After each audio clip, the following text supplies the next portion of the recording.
భూములు లేక వ్యవసాయ భూములు లేక కుటుంబాలను కూడా పోషించే విధంగా పిల్లలు औरत बेटी पैदा हुए तो शादी करने का अपना जिम्मेदार रहता ఆడపిల్లలు పుడితే పెళ్లి చేసే బాధ్యత మనకుంటుంది దాంట్లో పాలప్పుడు 20-25 ఏళ్ళ కింద మనం 25 ఇస్తా ఉంటుంది अरे कुंडे जब 25,000 देते थे आप लोग मालूम है कि आपको मालूम होना भूल जाए दिए गए देते थे మనం అప్పుడు 25,000 ఇస్తుంటే ఈ పుణ్యాత్ముడు వచ్చిన जो गया सो मुख्यमंत्री क्या नाम है क्या नाम है केसीआर मन पेर याद मंच पन अच्छा काम करने को याद करने का तो कम से कम इतना कर्जा अपने बच्चों के ऊपर अपने ऊपर रख के इन्नी बाकी मन पिల్లల పేరు మీద రెట్టి కనీసం మీ బీద వాళ్ళకు చెప్పిన కూడా చెప్పియలే మన ముఖ్యమంత్రి గారు ఎవరు ముఖ్యమంత్రి ఎవరమ్మా రేవంత్ రెడ్డి कौन है रेवंत रेड्डी जी छोटे लोग हैं शादियां करे बहुत दिन से पेंडिंग है और चेक्स दे रहा बोल के अब इतनी 8 यार 130 130 చెక్కులు మన మోదల్ పట్టణకి మండలాలు లేరే ఇవాళ ఎన్ని ఇస్తున్నాం 500 500 చెక్లా दे रहे अपना कॉन्स्टिट्यूंसी में 5 कोटी इतना 5 करोड़ दे रहे किनको शादी का रोशन बच्चों के वास्ते 5 कोట్లు ఎవరికి ఇస్తున్నాము మన ఏరియా వాళ్ళందరికీ ఇస్తున్నాం गरीब लोग పెళ్లి చేసిన వాళ్ళు ఇవాళ అన్నీ అయిపోయినాయి మీ దగ్గర 130 अभी देने का अभी दे रहे 130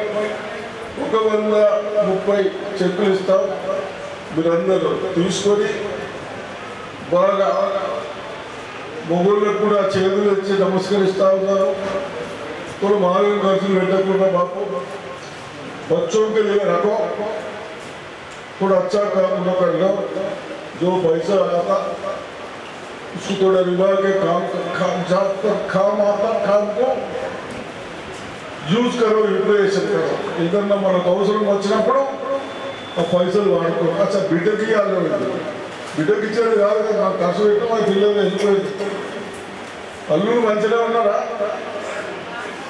ఇప్పుడు నా అటు తిరుగుతున్నాడా పని చేయకుండా తిరుగుతూ చెప్పుకుంటున్నాడు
ముఖ్యమంత్రి గారు కేసీఆర్కి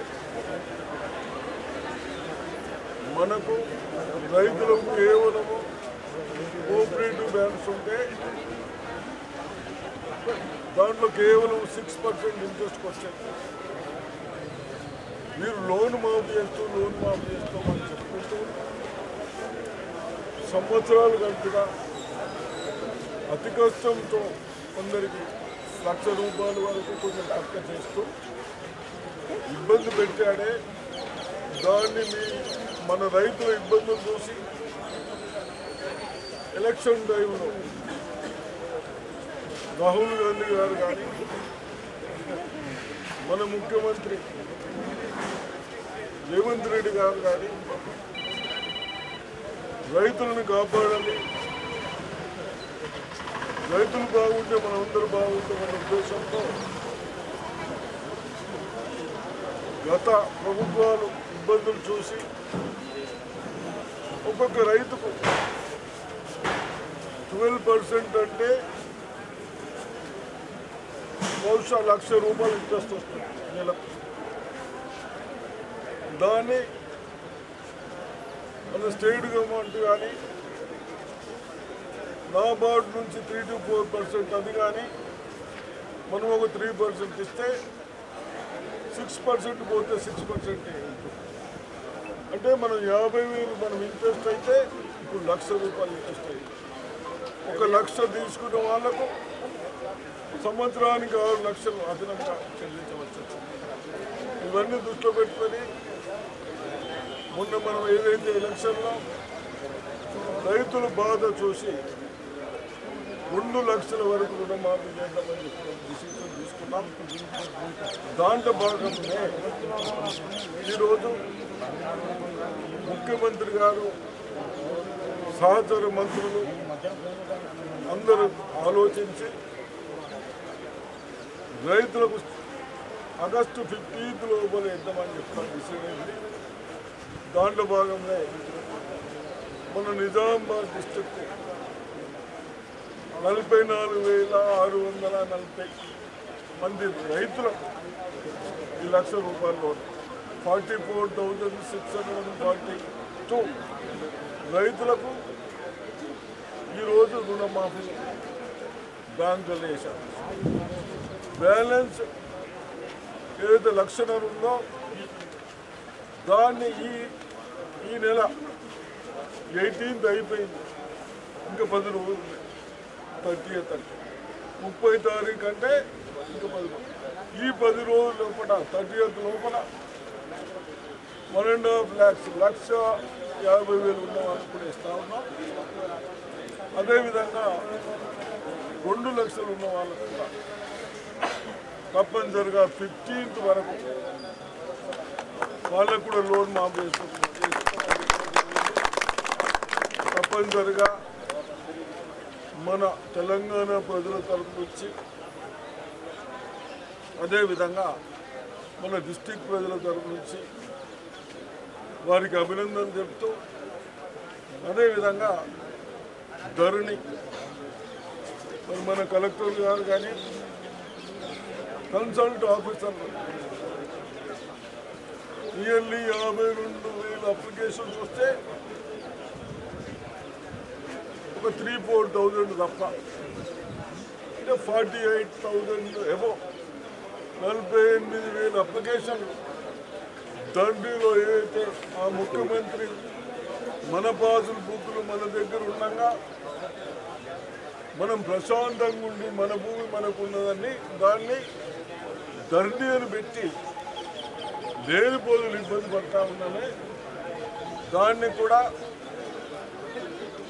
మరి మన కలెక్టర్ గారు చిన్న చిన్న సమస్యలు ఉన్నా అవన్నీ పరిష్కరించినందుకు వారికి మన రెవెన్యూ డిపార్ట్మెంట్కి వాళ్ళకు కూడా నేను అభినందనలు చెప్తా ఉన్నాను. తప్పనిసరిగా మీరు కూడా రైతులు కానీ నా విద్యావంతులు టీచర్లు కానీ బాగా కాపాడండి ప్రజలని. తప్పనిసరిగా మనమందరం బాగుండడానికి ప్రయత్నం చేసుకోవడానికి అవకాశం ఉంటుంది. కాబట్టి అదేవిధంగా మనకు ఫర్టిలైజర్ కూడా ఇప్పుడే కలెక్టర్ గారు చెప్తున్నారు, నియర్లీ 70,000 టన్స్ అవుతాం పడుతుంది మనకు. ఇప్పటి వరకు 56-60,000 టన్నులు వచ్చినాయి, ఇంకా 10,000 వచ్చేడుతున్నాయి. నీరు కూడా ఇప్పుడు వర్షాలు పడ్డాయి, ఎక్కడైతే గోదాంలో స్టాక్ ఉన్నదో అది కూడా లేపేస్తే మాకు గోదాంలు ఇంకా 10-15,000 పెట్టుకోవడానికి అవకాశం ఉంటుంది. కాబట్టి